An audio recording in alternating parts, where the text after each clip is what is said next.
من يهده الله فلا مضل له ومن يضلله فلا هادي له ونشهد أن لا إله إلا الله وحده لا شريك له ونشهد أن سيدنا وسندنا وحبيبنا ومولانا محمدا عبده ورسوله الذي أرسل إلى الناس كافة بشيرا ونذيرا وداعيا إلى الله بإذنه وسراجا وقمرا منيرا أما بعد فقد قال الله تبارك وتعالى في كلامه المجيد وفي الفرقانه الحميد أعوذ بالله من الشيطان الرجيم بسم الله الرحمن الرحيم وقضى ربك ألا تعبدوا إلا إياه وبالوالدين إحسانا صدق الله العظيم صلى الله على سيدنا ومولانا محمد وعلى آله وأصحابه وسلم صلى الله على سيدنا ومولانا محمد وعلى آله وأصحابه وسلم روح حسن مصطفى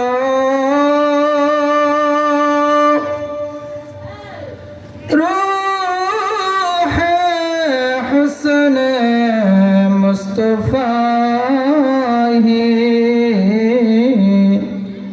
एक बहर बेकरार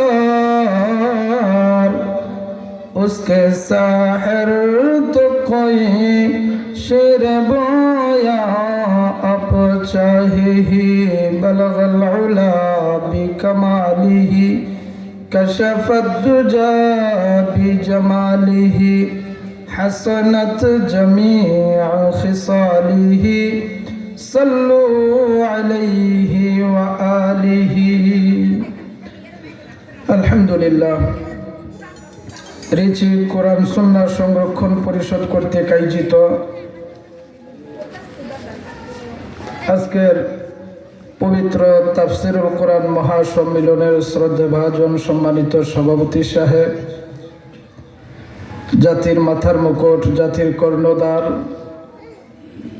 হযরতে উলামায়ে কিরাম, তাওহীদি জনতার একাংশ, পর্দার আড়ালে অবস্থানরত অত্যন্ত শ্রদ্ধেয়া মা ও বোনেরা, সর্বপ্রথম মহান রবের শুকর আদায় করছি যে মহান আল্লাহ আমাদেরকে অত্যন্ত দয়া করে দুনিয়ার হাজারো ঝামেলাকে উপেক্ষা করে এরকম একটি মহতী জলসার মধ্যে আসার, বসার, আলিম ওলামার পবিত্র জবান থেকে কোরআন হাদিসের আলোকে আলোচনা শোনার তৌফিক দিয়েছেন।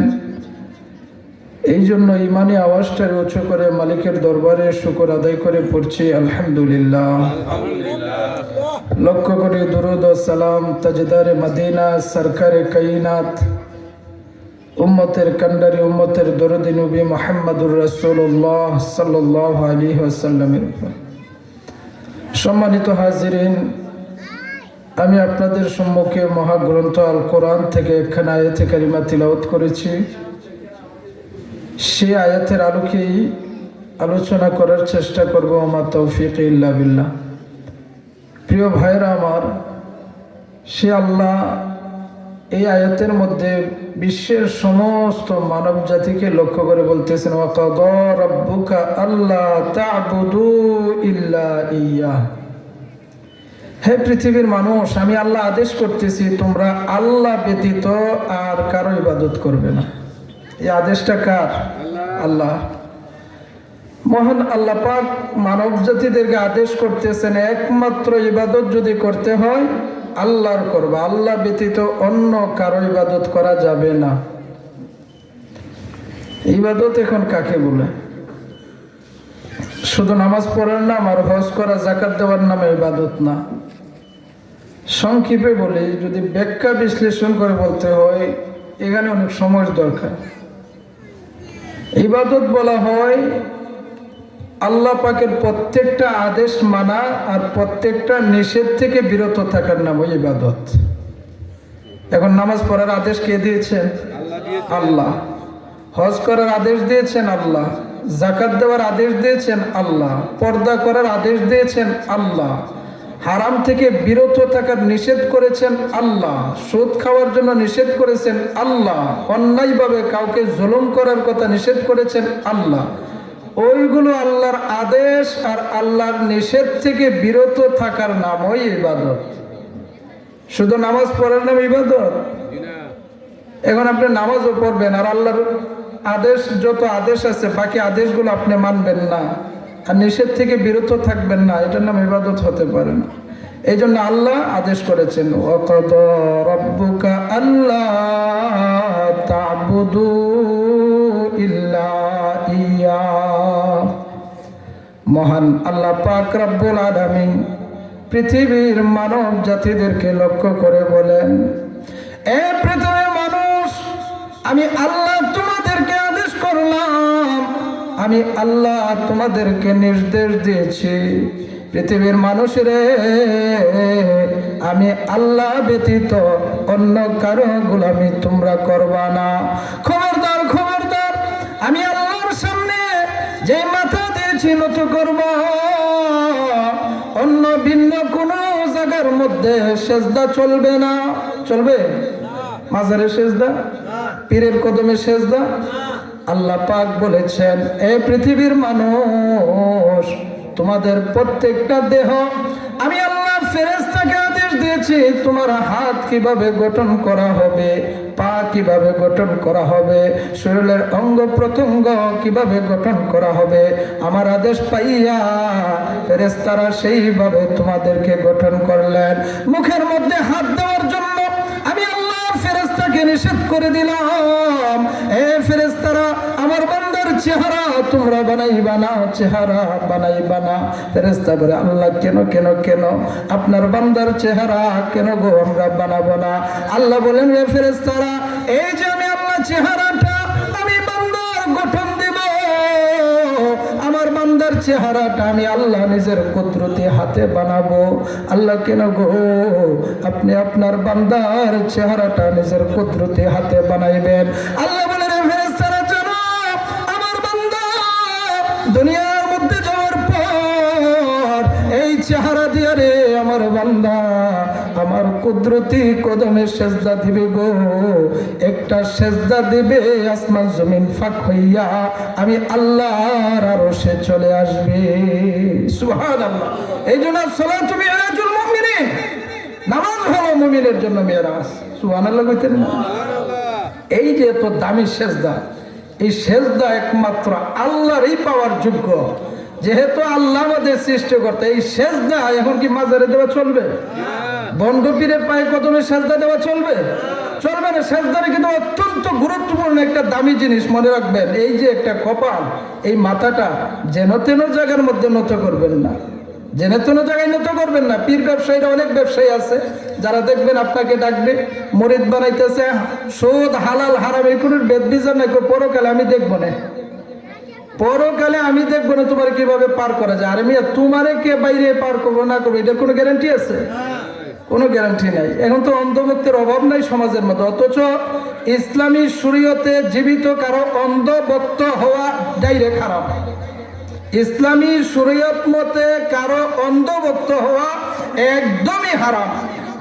কোন পীর যতই বড় বুজুর্গ হয়ে যাবে অন্ধভক্ত হতে পারবেন না। অন্ধভক্ত হওয়া নিষেধ ইসলামে। আপনি যদি তার অন্ধভক্ত হয়ে যান, সে জীবিত মানুষ হতে পারে, সে প্রাথমিক অবস্থায় আল্লাহর ওলি ভালো মানুষ, কিন্তু পরবর্তীতে জীবদ্দশায় সে পথভ্রষ্ট হবে না, এটার কোনো গ্যারান্টি আছে? পথভ্রষ্ট হয়ে যাওয়ার সম্ভাবনা আছে, তো সে তো মানুষ।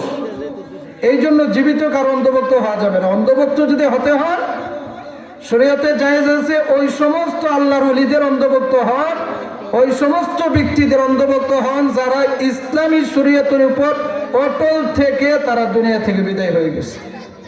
দুনিয়া থেকে যারা ইসলামী শরিয়া মোতাবেক রাসূলের তরিকার উপর থেকে যারা পৃথিবী থেকে চলে গেছে তাদের অন্ধভক্ত হন। কেন? তারা তো মারা গেছে অটল থেকে, তারা পথভ্রষ্ট হওয়ার আর কোনো আশঙ্কা নাই। আর জীবিত কারো যদি আপনি অন্ধভক্ত হয়ে যান, আপনি তো তার অন্ধভক্ত। আপনার পীরে যদি কোনো ভুলও করে, শরীয়ত বিরোধী কাজও করে, তখন আপনার চোখে লাগবে না এটা। কেন না? আপনি না তার অন্ধভক্ত। অন্ধভক্ত হওয়া এই জন্য ইসলামের শরীয়তে নিষেধ। আসুন প্রিয় ভাইরা আমার, বলতেছিলাম মহান আল্লাহ আদেশ করেছেন, ওয়াকাদা রাব্বুকা আল্লা তা'বুদু ইল্লা ইয়া। এই পৃথিবীর মানুষ, আমি আল্লাহ তোমাদেরকে আদেশ করলাম একমাত্র গোলামি করবা, আমি আল্লাহর গোলামি করবা, আমি আল্লাহ ছাড়া ভিন্ন কারো গোলামি করবা না। এটা হলো আল্লাহর আদেশ। এই আয়াতের প্রথমে আল্লাহ আদেশ দিয়েছেন আল্লাহর গোলামির, আল্লাহ ছাড়া কারো ইবাদত করা যাবে না, এটাও নিষেধ করে দিয়েছেন। আয়াতের দ্বিতীয় অংশ আল্লাহ বলেন ওয়াবিল ওয়ালিদাইনি ইহসানা। মহান আল্লাহ কত গুরুত্বপূর্ণ কথাটা আল্লাহর ইবাদতের শুরুতে, আল্লাহর ইবাদতের সাথে সাথে আয়াতের মধ্যে উল্লেখ করে দিয়েছেন। এই পৃথিবীর মানুষ, খবরদার খবরদার, তোমরা তোমাদের পিতা মাতার সাথে সুন্দর ভালো সদ্ব্যবহার করো। এই আদেশটা কার? আল্লাহ। দেখেন কত গুরুত্বপূর্ণ মা বাবার খেদমত করাটা। যেই কথাটা আল্লাহ ইবাদতের আয়াতের শেষ অংশে আল্লাহ তাআলা বলে দিয়েছেন পৃথিবীর মানুষদেরকে, মানুষ আমি আল্লাহ তোমাদেরকে আদেশ করলাম আমি ছাড়া ভিন্ন কারো ইবাদত করিও না। আরেকটা আদেশ, তোমরা তোমাদের মা বাবার সাথে সুন্দর আচরণ করো। এই আদেশটা কার? আল্লাহ। এখন মা বাবার সাথে কিভাবে সুন্দর আচরণ করবেন? ইম্মা ইয়াবলুগান্না ইনদাকাল কিবারা আহাদুহুমা আও কিলাহুমা ফালা তাকুল লাহুমা উফ। মহান আল্লাহ বলেন, এই পৃথিবীর মানুষ, তোমাদের পিতা মাতা একজন অথবা উভয়জন যদি বার্ধক্য অবস্থায় তোমাদের সামনে উপনীত হয়ে যায়, আর তারা যদি তোমার খেদমতের সম্মুখীন হয়ে যায়, খবরদার তাদের সামনে বিরক্ত দিয়া বিরক্ত বোধ হবা না, উফ শব্দ ব্যবহার করবা না। বার্ধক্যের প্রচার কারণে তাদের খেদমত করতে গিয়ে তুমি অনীহা জানাইও না, অনীহা জানানো যাবে না। কারণ পিতামাতা তোমার এমন এক সম্পদ, এমন এক অমূল্য ধন। পিতামাতাকে যদি তোমরা রাজি খুশি করতে পারো, তাহলে আমি আল্লাহ তোমার প্রতি রাজি হয়ে যাব। আর পিতামাতা যদি তোমার প্রতি নারাজ হয়ে যায়, আমি আল্লাহও তোমার প্রতি নারাজ হয়ে যাব। আল্লাহর সাহাবী আল্লাহর পয়গম্বরকে বলেন, আল্লাহর পয়গম্বর পিতামাতা আমার প্রতি কেমন হক? আল্লাহর পয়গম্বর বলেন, সাহাবী তোমার মা বাবা তোমার জান্নাত, তোমার মা বাবা তোমার জাহান্নাম। অর্থাৎ তুমি যদি তোমার মা বাবার খেদমত করে তাদেরকে খুশি করতে পারো, তাহলে তোমার জান্নাতে যাওয়ার কারণ হয়ে যাবে। আর যদি তারা তোমার কোনো কার্যক্রমের কারণে বিরক্ত হয়ে যায়, তোমার প্রতি নারাজ হয়ে যায়, তাহলে জাহান্নামে যাওয়ার কারণ হয়ে যাবে। নাউজুবিল্লাহ। এই জন্য পিতামাতার খেদমত করাটা সন্তানের জন্য জরুরি। মা বাবার খেদমত করাটা জরুরি না। মা বাবার খেদমত করলে লাভ আছে কয়েকটা। এর মধ্যে একটা লাভ হলো আল্লাহকে রাজি খুশি করা যায়। আল্লাহর পয়গম্বর বলেন, কোনো সন্তান যদি মা বাবার প্রতি নেক নজরে দরদ নিয়া মায়া নিয়া একবার তাকায়, তাহলে তার আমল নামার মধ্যে একটা মকবুল হজের সওয়াব দেওয়া হয়। সুবহানাল্লাহ। মকবুল হজ বুঝেননি কারে কর? কবুল হজ। সুবহানাল্লাহ। যেই হজ আপনার কবুল হয়ে যায় এটাকে মকবুল হজ বলা হয়। এই হজের সওয়াব দেওয়া হবে আপনার আমল নামার মধ্যে। মা বাবার দিকে একবার তাকাইলে, আচ্ছা লক্ষ লক্ষ টাকা খরচ করে মক্কা মদিনায় গিয়ে হজ করে আসলেন আপনি, ওইটার কোনো গ্যারান্টি দিয়ে দিছে মক্কা থেকে যে আপনার হজ কবুল হয়েছে? গ্যারান্টি আছে? গ্যারান্টি নাই তো। কিন্তু আল্লাহর পয়গম্বর গ্যারান্টি দিচ্ছে রে পৃথিবীর উম্মতের দল, শুনো, যদি নেক দৃষ্টিতে মহাব্বত নিয়ে মায়া নিয়ে যদি তোমার মা বাবার দিকে একবার তাকাও তাহলে একটা মকবুল হজের সওয়াব দেওয়া হবে। সুবহানাল্লাহ। সাহাবায়ে কেরাম আরজ করলেন, ইয়া রাসূলুল্লাহ, কোন সন্তান যদি তার মা বাবার দিকে মহাব্বত নিয়ে 100 বার তাকায় তাহলে কি 100টা কবুল হজের সওয়াব দেওয়া হবে? আল্লাহর পয়গম্বর বলে, শুনো রে সাহাবীরা, আমার আল্লাহ মহান, আমার আল্লাহ মহান, আমার আল্লাহ মহান। আমার আল্লাহ যদি 100 হজের সওয়াব কোনো মানুষকে দিয়ে দেয় তার ভান্ডারের মধ্যে কমতি হবে না। সুবহানাল্লাহ। তাহলে কি বোঝা গেল? আপনি যদি আপনার মা বাবার দিকে 100 বার মহাব্বত নিয়ে তাকান 100 হজের সওয়াব আপনি পাইবেন। সুবহানাল্লাহ। আমগো তো এখন এরকম পরিস্থিতি হইছে, আমরা তো মা বাবার দিকে তাকাইতে রাজি না, মা বাবার অবাধ্য হয়ে যাচ্ছি না, আমরা তো মা বাবার দিকে মহাব্বত নিয়ে তাকাই না। আরে তাকান রে ভাই, এই যে একটা অমূল্য ধন, যেদিন হারিয়ে যাবে মা অথবা বাবা, সেদিন আপনার অনুধাবন হবে কি হারাইলাম, কি হারাইলাম। পৃথিবীর মধ্যে যদি আপনার ভালো, আপনার নিঃস্বার্থ কল্যাণ চাই, ওই ব্যক্তি হলো আপনার মা বাবা। কোনো স্বার্থ ছাড়াই আপনাকে ভালোবাসে। দেখেন শৈশবের কথা মনে করো, শৈশবের কথা একটু মনে করে দেখেন না। আপনি যখন শিশু ছিলেন, হাল আতা আলাল ইনসানি হিনুম মিনাদ দাহরি লাম ইয়াকুন শাইআম মাযকুরা, একটা সময় তো ছিল আমরা উল্লেখযোগ্য কোনো বস্তু ছিলাম না। আল্লাহ তাআলা মায়ের রেহেমের ভিতরে দিলেন, 10 মাস 10 দিন কম বেশি থাকার পর পৃথিবীর মধ্যে আসলাম। আসার পরেই কি আমরা কাজকর্ম করা শুরু করে দিছি? একটা সময় ছিল হাত থাকার পরেও হাত দিয়ে ধরার কোনো শক্তি ছিল না, পা থাকা সত্ত্বেও হাঁটার কোনো শক্তি ছিল না, মুখ থাকা সত্ত্বেও কথা বলার কোনো শক্তি ছিল না, মেধা থাকার পরেও মাথা থাকার পরেও বুদ্ধি খাটিয়ে কোনো কাজ করার ক্ষমতা আমাদের ছিল না।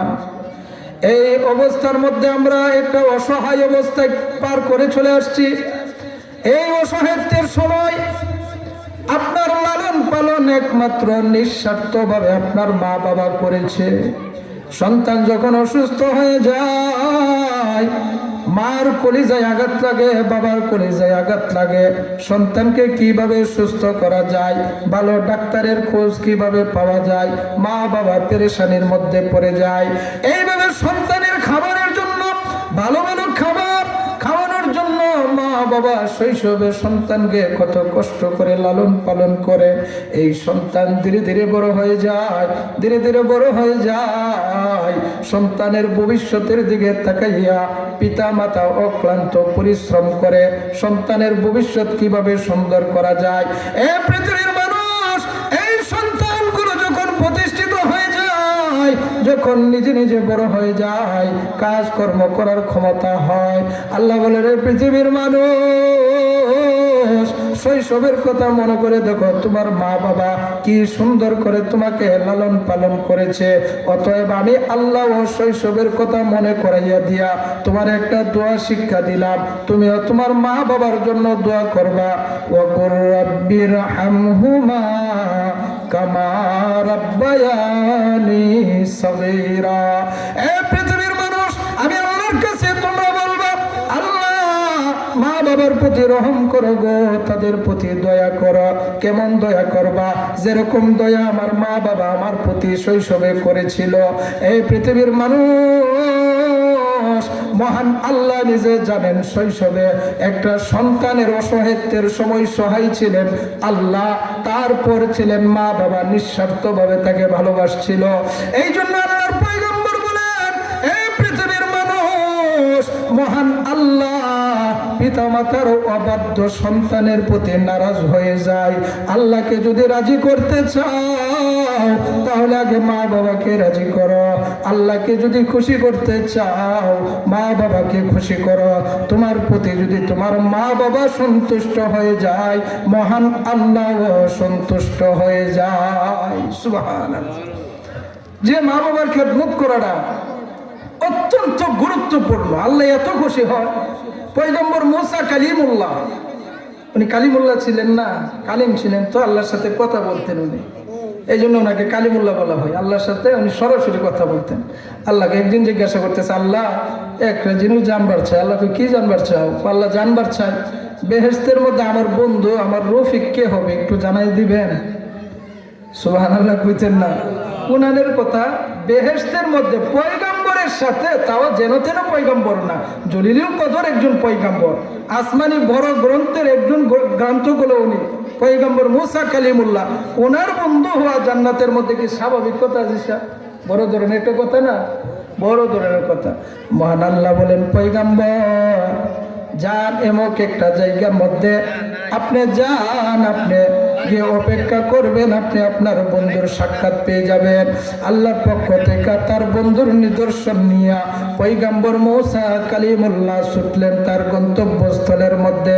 সেই জায়গার মধ্যে যাওয়ার পর পয়গম্বর মুসা কালিমুল্লাহ লক্ষ্য করে দেখেন একজন কসাই ব্যক্তির সাথে আল্লাহর বর্ণনা বনে গেছে। উনি বুঝতে বাকি রইল না, এই কসাই ব্যক্তিটা হলো পয়গম্বর মুসা কালিমুল্লাহর জান্নাতের বন্ধু। পয়গম্বর মুসা আলাইহিস সালাতু ওয়াস সালাম সারাদিন অপেক্ষা করলেন ওই ব্যক্তির কার্যক্রমগুলো পর্যবেক্ষণ করার পর সন্ধ্যাবেলায় ব্যক্তিটা বাড়ির উদ্দেশ্যে রওনা হয়ে যাবে। পয়গম্বর মুসা গিয়ে তাকে সালাম জানাইলেন, ভালো বুরা জিজ্ঞাসা করলেন। পয়গম্বর বলেন, ভাই আমি একজন মুসলমান, একজন মুসলমানকে কি আপনার বাড়িতে মেহমান হিসাবে নেওয়া যাবে? ওই লোকটা আলহামদুলিল্লাহ বলে তাকে গ্রহণ করে ফেললেন। পয়গম্বর মুসা ওনার জান্নাতের বন্ধুর সাথে তার বাড়িতে মেহমান হয়ে গেলেন। মেহমান হয়ে তাকে বাড়ির মধ্যে একটা বিশ্রাম করার জন্য কামরা দেখায় দিলেন। পয়গম্বর মুসা বিশ্রাম নিলেন। ওইদিকে কসাই ব্যক্তিটা কিছু গোশত নিয়ে রান্না করে দিলেন। রান্না করার পর একটা বিরাট বড় একটা থলা আনলেন। থলে বুঝুন তো? থলে থলে থলি এই বাজার যায় না, মাশাআল্লাহ হাজী সাহেব অনেক কিছু জানেন আলহামদুলিল্লাহ। একটা থলে নিয়ে আনলেন। থলের ভিতর থেকে জীর্ণ শীর্ণ একটা বৃদ্ধা মহিলাকে ওই যে রান্না করা মাংসের সুবরাগুলো তার দোস্ত খাওয়াইতেছেন। এত বৃদ্ধা একজন মহিলা, চলাফেরা হাঁটা করতে পারে না, একদমই বৃদ্ধা হয়ে গেছেন। পয়গম্বর মুসা কালিমুল্লাহ লক্ষ্য করে দেখেন রান্না করা গোস্তের সুবরাগুলো তাকে খাওয়াইতেছেন, আর উনি ঠোঁট নাড়িয়ে কি যেন বলতেছেন। পয়গম্বর মুসা বলেন, ও ভাই জানবার চাই উনি কে? ওই লোকটা বলে, উনি হলো আমার বৃদ্ধা মা জননী। আপনার মা ঠোঁট নাড়িয়ে কি বলছে? আমার মা বলেছে, আল্লাহ জামানার পয়গম্বর মুসা কালিমুল্লাহর জান্নাতে আমার সন্তানকে বন্ধু বানিয়ে দিও।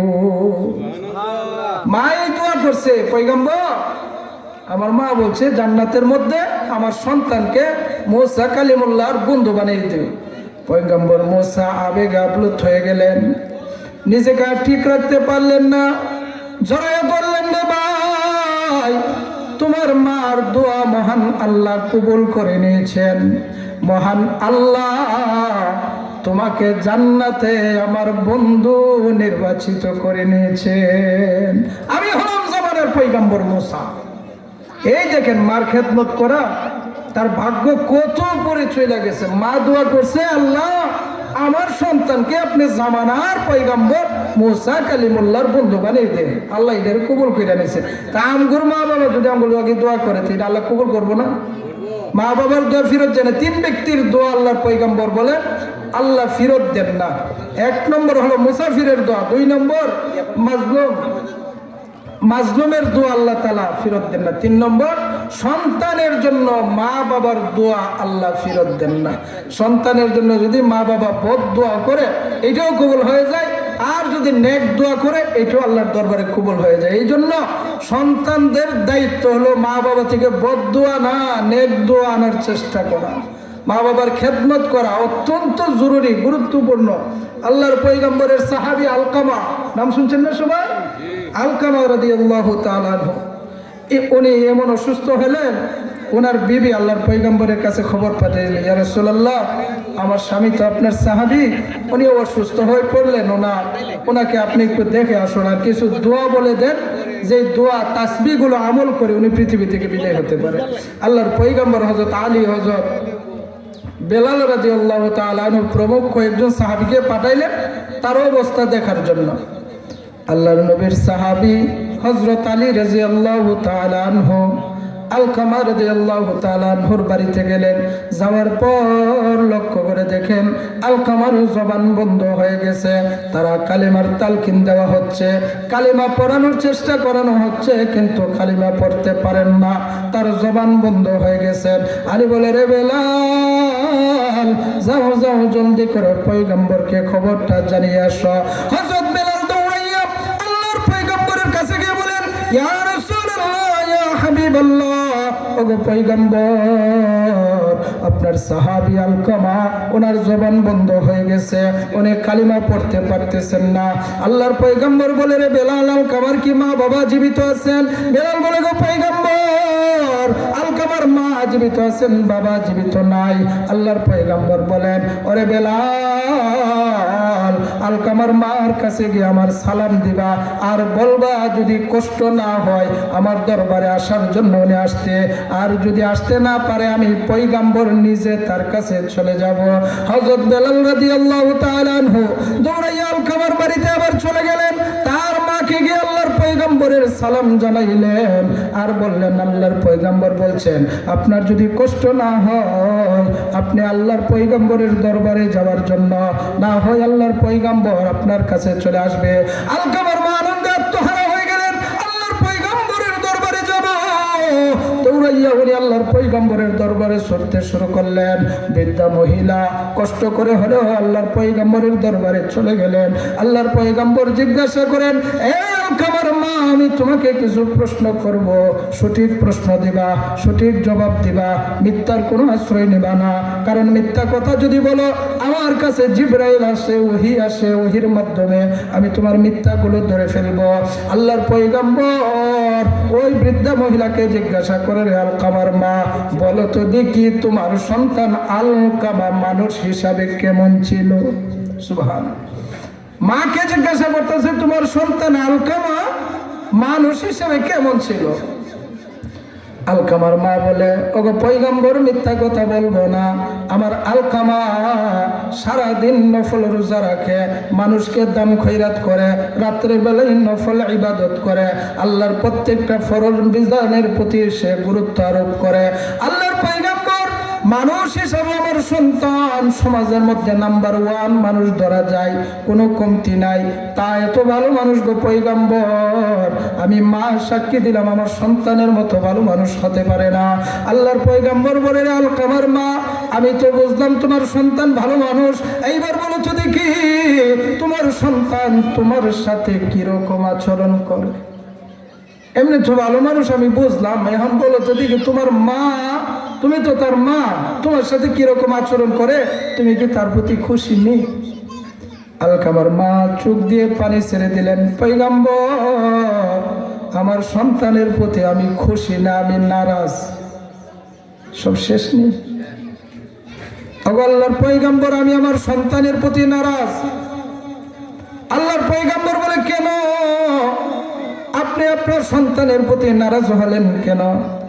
বলে, পয়গম্বর, বিবাহের আগে আমার সন্তান আমাকে খুব ইজ্জত দিত, সম্মান দিত, আমার কথা মতো সে চলতো। বিবাহের পর গো পয়গম্বর, আমার একটা কথা আমার সন্তান শোনে না, আমার উপরে তার বিবিকে কৃতিত্ব দিয়ে দিয়েছে, তার নেতৃত্ব তার বিবির হাতে দিয়ে দিয়েছে, আমাকে গুরুত্ব দেয় না, এই জন্য আমি আমার সন্তানের প্রতি নারাজ হয়ে গেছি। যে আমাকে গুরুত্ব না দেওয়ার কারণে আমি আমার সন্তানের প্রতি নারাজ হয়ে গেছি।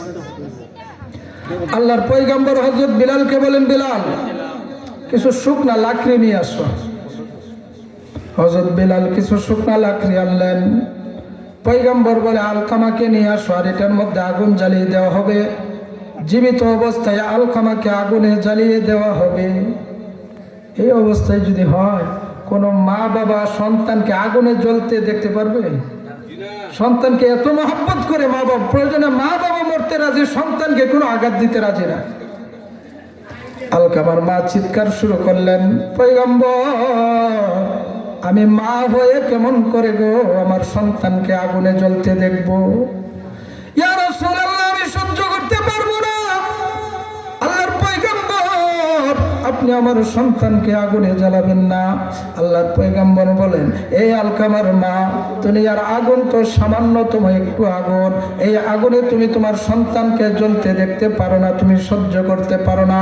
আলকামার মা, মহান আল্লাহর শপথ, জাহান্নামের আগুন গো, এই দুনিয়ার আগুন থেকে 1000 গুণ আরো পাওয়ার বেশি। এই আলকামার মা, তুমি যদি আজকে,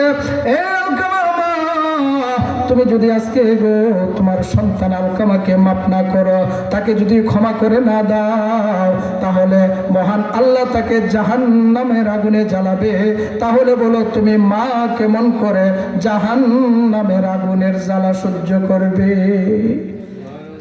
আলকামার মা বলে, পয়গম্বর, আল্লাহকে সাক্ষী রেখে বললাম, আমি আমার সন্তান আলকামাকে ক্ষমা করে দিলাম।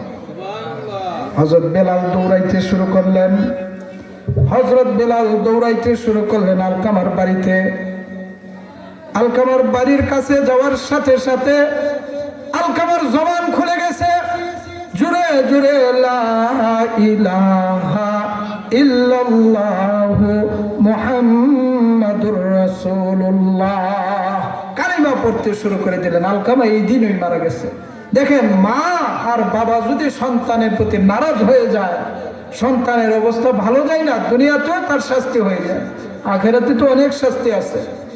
এই জন্য মা বাবার প্রতি সকলেই, সন্তান যারা আছে, আমরা মা বাবার খেদমত করার জন্য আমরা তৈয়ার হয়ে যাই। কারণ মা বাবার খেদমত এমন একটা খেদমত, যদি মা বাবার খেদমত আপনি করে মা বাবাকে রাজি খুশি করাইতে পারেন, জেনে রাখবেন আপনার প্রতি মহান আল্লাহও রাজি খুশি হয়ে যাবে। সাহাবী একজন গেলেন, পয়গম্বর, আমি আপনার কাছে অনুমতি নিবার আইছি। আল্লাহর পয়গম্বর বলে, কি এর অনুমতি নিবা? পয়গম্বর, যুদ্ধের মৌসুম চলতেছে, অনেক সাহাবীরা যুদ্ধে যাইতেছে, শহীদ হইতেছে, সৌভাগ্য পাইতেছে। আবার যারা যুদ্ধের ময়দান থেকে ফিরে আসতেছে, গাজী হয়ে আসতেছে। ইয়া রাসূলুল্লাহ, আমার মন চাই গো ইসলামের জন্য যুদ্ধ করব। আল্লাহর পয়গম্বর বলেন, সাহাবী, তোমার মা বাবা জীবিত আছেন কি? পয়গম্বর, জীবিত আছেন। তারা কি বৃদ্ধা অবস্থায় আছেন কি? জি, তারা বৃদ্ধা অবস্থায়। তাদের কি তোমার খেদমতের প্রয়োজন হয়? জি, খেদমতের প্রয়োজন হয়। আল্লাহর পয়গম্বর বলে, সাহাবী, যাও যাও, জলদি করে বাড়িতে যাও, তুমি তোমার মা বাবার খেদমত করো। এই খেদমত করাটাই তোমার জন্য জিহাদ। মা বাবার খেদমত করো, তাহলে মহান আল্লাহ তোমাকে জিহাদের সমতুল্য সওয়াব দিয়া দিবে। তো মা বাবার খেদমত করাটা কত গুরুত্বপূর্ণ, অনেক গুরুত্বপূর্ণ না? মা বাবার খেদমত করা অনেক গুরুত্বপূর্ণ। যাদের মা বাবা জীবিত নাই, তারা খেদমত কিভাবে করবে? মা বাবা তো জীবিত নাই। আল্লাহর পয়গম্বর বলে, প্রতি শুক্রবার কোন সন্তান যদি মারা যাওয়া মা বাবার কবর জিয়ারত করে, মহান আল্লাহ তার মা বাবার কবরের আযাব মাফ করে দেন। জুমার রাত্রিতে যদি কোনো সন্তান মা বাবার জন্য 2 রাকাত নফল নামাজ পড়ে, নামাজটা কিভাবে পড়বেন? এইভাবে যদি নামাজটা পড়তে পারেন, সূরা ফাতিহা পড়ার পর একবার আয়াতুল কুরসি পড়বেন। আয়াতুল কুরসি কয়বার? একবার আয়াতুল কুরসি পড়বেন। 5 বার সূরা ইখলাস মানে কুল হুয়াল্লাহু আহাদ, এই সূরাটা 5 বার পড়বেন। আর 5 বার পড়বেন কুল আউযু বিরাব্বিল ফালাক আর কুল আউযু বিরাব্বিন নাস। এইভাবে পড়ে যদি সন্তান 2 রাকাত নামাজ শেষ করার পর আস্তাগফিরুল্লাহ রাব্বি মিন কুল্লি যামবি ওয়া আতুবু ইলাইহি, এটা যদি 5 বার পড়ে, আর আল্লাহর রাসূলের উপর যদি 15 বার দুরূদ শরীফ পড়ে, আর এর সবটুকু যদি সন্তান যদি তার মা বাবার রুহের মাগফিরাতের জন্য সে হাদিয়া দিয়ে দেয়, ইসালে সওয়াব করে দেয়, মহান আল্লাহ রাব্বুল আলামিন এর এত সওয়াব দেওয়া হয়, আল্লাহর পয়গম্বর বলেন আল্লাহ ছাড়া আর কেউ জানে না তার সওয়াব কত। এত সওয়াব দেওয়া হয়। ওইগুলো কর্তব্য সন্তানের, যাদের মা বাবা জীবিত নাই তাদের জন্য দোয়া করা। ইসালের সওয়াব মানে আপনার কুল হুয়াল্লাহু সূরা, আলহামদুলিল্লাহ সূরা, দুরূদ শরীফ যাই পারেন মা বাবার জন্য বখশাইয়া দেওয়া। মহান আল্লাহ পাক যেন আমাদেরকে পিতা মাতার খেদমত করার তৌফিক দান করুন। আমিন। ওয়া আখিরু দাওয়ানা আনিল হামদুলিল্লাহি রাব্বিল আলামিন।